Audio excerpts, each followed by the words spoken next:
Hello everybody, this is a Lighthouse Hall of Fame film from the European server. We are in Sand River Assault Defense, second most prolific spawn producer of Hall of Fame films, with Friend of Fun in his VK1602 Leopard. And he is going to move into first place on that list with this battle. And also give us a slightly different wrinkle on how to play this map. Everybody likes to go up here into the middle and spot and snipe, and he's going to do it a little bit of a different way. Even though he ends up there, he doesn't go there to begin with.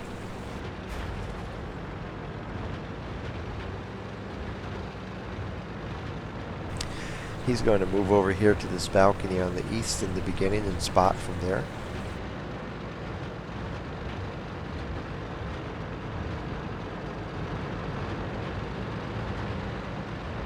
All three of his scouts come over here. There's 2 artillery in the game and 3 scouts on his team, 2 on the enemy team, and his team has no TDs and no mediums. It is all heavies.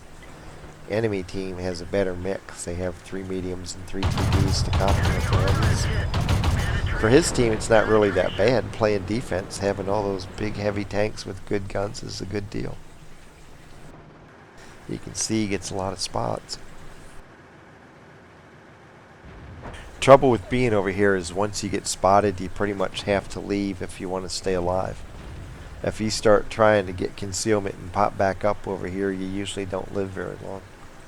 Whereas in the middle, it's a lot easier to pull off.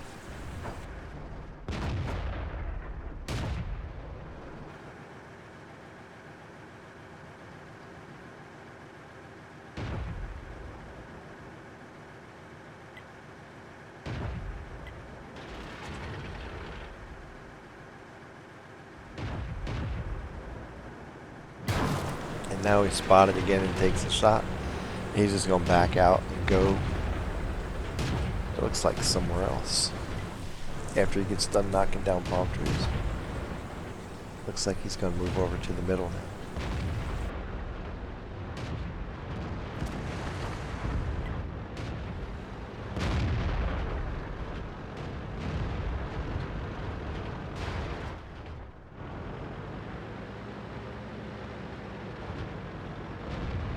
It's a good choice because the other scout and him are just replicating spots over where they are, so he's moving to a different position and providing a greater range of eyes for his team by moving up here.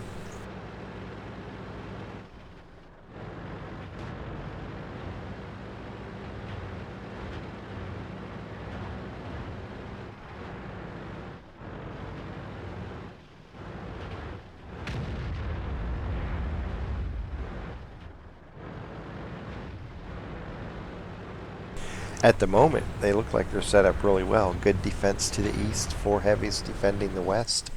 He's spotting in the middle, and they have a 2-tank lead. Things are looking pretty rosy.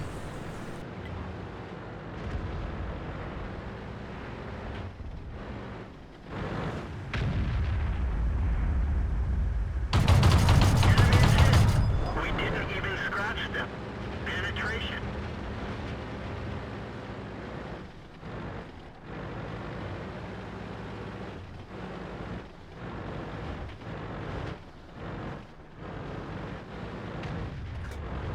Especially with Artie in the game, you just don't want to go down this ramp and just sit there.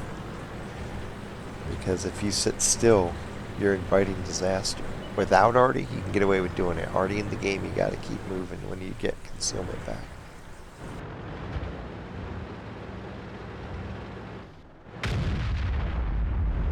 It's a good idea just to always do it, because if you get in the habit of, okay, there's no Artie, I can just sit here and wait, you're going to forget and do that when there is Artie in the game, and you're going to be dead. So you should always practice how you fight. And now, trouble on the west. The western heavies are proving no match for the assault over there, and they're getting blown up left and right here. And now they've completely fallen. Somehow they got blown away. All 4 heavies did nothing.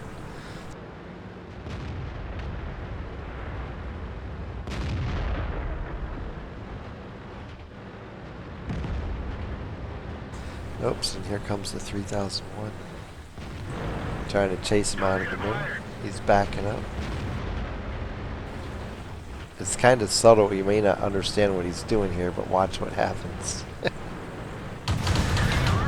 medium comes down after him and ends up in the puddle, and now he can't turn for crap, which makes it very easy for Friend of Fun to circle him. It was like if you could pick the worst place to take on a light down here, that medium went right to it.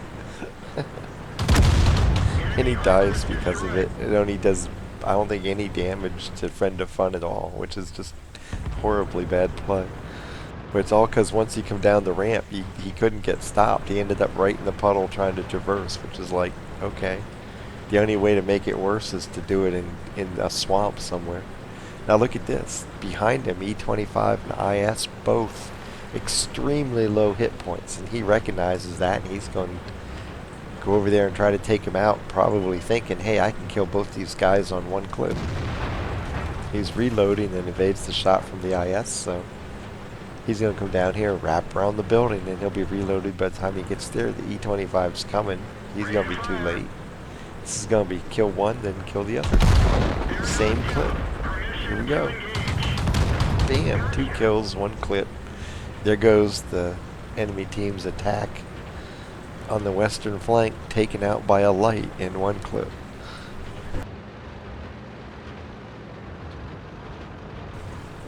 And now we know the medium's here, the TD's somewhere out here, I'm not certain exactly where, and the artillery are back in here somewhere, and he has nobody between him and them.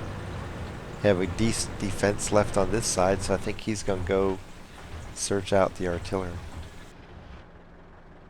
He's stopping probably to assess the situation, make sure he's seeing what he's seeing. There's the medium. Time to go kill Artie.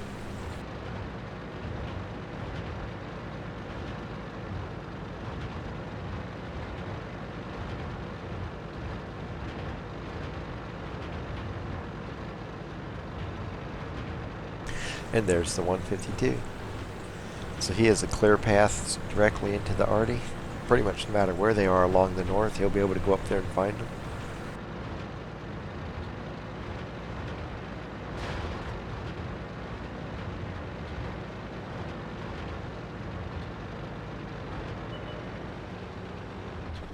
Well, that wasn't hard. There's the M12.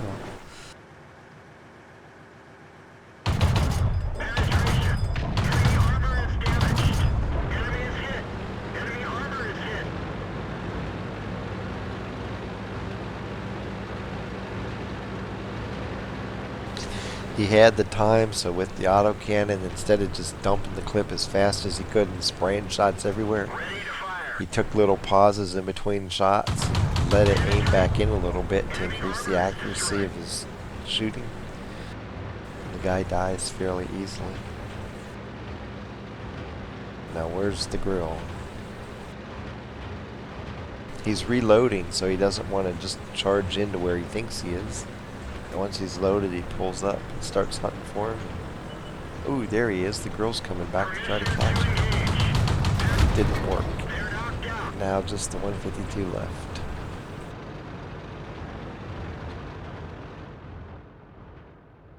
He's basically just driving around, staying out of sight while he reloads right now. Now he's going to turn around and engage with a full clip.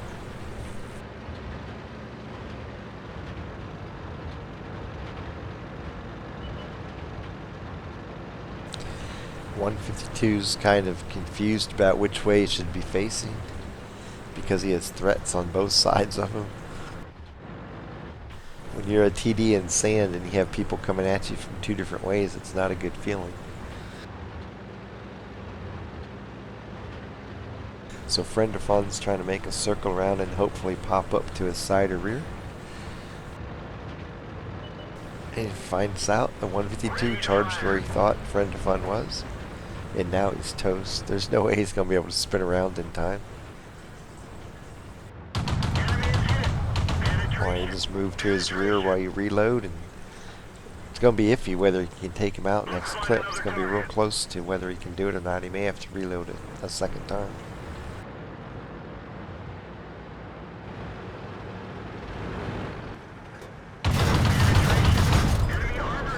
17 hit points left. He's just going ramming. Bam. Enemy armor is And with destroyed. that ram, he ends the fight and gets 2 medals because that's his 6th kill. So it gives him a top gun and a kamikaze. Worthwhile ram. 3 good things happen with 1 ram. For this battle, he ends up 1,920 damage, 6 kills, 80 and 111, shooting at 72%. Got 1,971 assisted damage in 11 spots. Earned 36,342 credits and survived the fight. Was awarded 2,567 XP and got an Orliks, Top Gun, Sniper or Scout, and Kamikaze medals along with Spotter, Bruiser, Duelist, Fire for Effect mini medals. It gives him a new first place battle score of 2,672. Are you listening, Sebastian? I know you're probably firing up your Leopard right now to try to go out and reclaim first place on that list since you have so many tanks there. There are so many battles in there. This was a little wrinkle on how to play Sand River Assault Defense because he saw him go over to the balcony over here first. All their lights went over here, so once he got spotted the second time and took a round, he shifted position, came over to the middle ramp so that he could give his team's eyes over in this area. And like I said, once you get spotted up here, if you stay up here, you tend to die. Because a lot of people just camp back here and wait on you to pop out, and they're just ready to fire at you, and you don't survive as long. It works a lot better down here to pull up. You can pull up at different locations. They don't really know where you're at. But down here, if they wait on you, they're exposed and they're taking fire. So just like you have to retreat, they have to retreat, and that's not always the case up in here. It works a lot better down here. So you can go over here at first. Once you get spotted and start taking rounds, shift over to the middle if there's no other scout there. And he ends up having a great battle because of it. When the west broke down, he realized, hey, there's 2 tanks coming down in here, but they are each extremely low hit points, and I can kill them both in one clip. Not worry about shooting one and then trying to survive while I reload. So he went through the middle of town, popped out behind the IS and took him out just as the E-25 charged him, and he could just stay there, just shift his gun a few degrees and take out the E-25. 2 kills, 1 clip, threat gone, fight at that point totally in their favor. Because the 2 remaining attack tanks for the enemy were over here, that gave him a clear path to go around and take out their arty. And then he got the benefit of also getting the last kill on the 152 to end the fight and give himself a top gun. Just heads up play, watching the map, realizing, hey, those guys are so low in hit points, I can go take them on. Something you really wouldn't want to do normally if they were healthy. You'd probably lose the engagement trying to take on an E-25 and an IS in a Leopard. But when they're so close to death, it's something you can pull off. And he did it. He positioned himself perfectly to shoot one and then get shots on the other. So heads up play, excellent demonstration of situational awareness in realizing what it means to you and what you can exploit, and then doing that. And then continuing on to say, hey, I have a clear path to arty. It gets him 5 kills, easy kills, from Sand River Assault Defense, paying attention to the map and moving into first place for the 1602. Friend of fun. Happy hunting.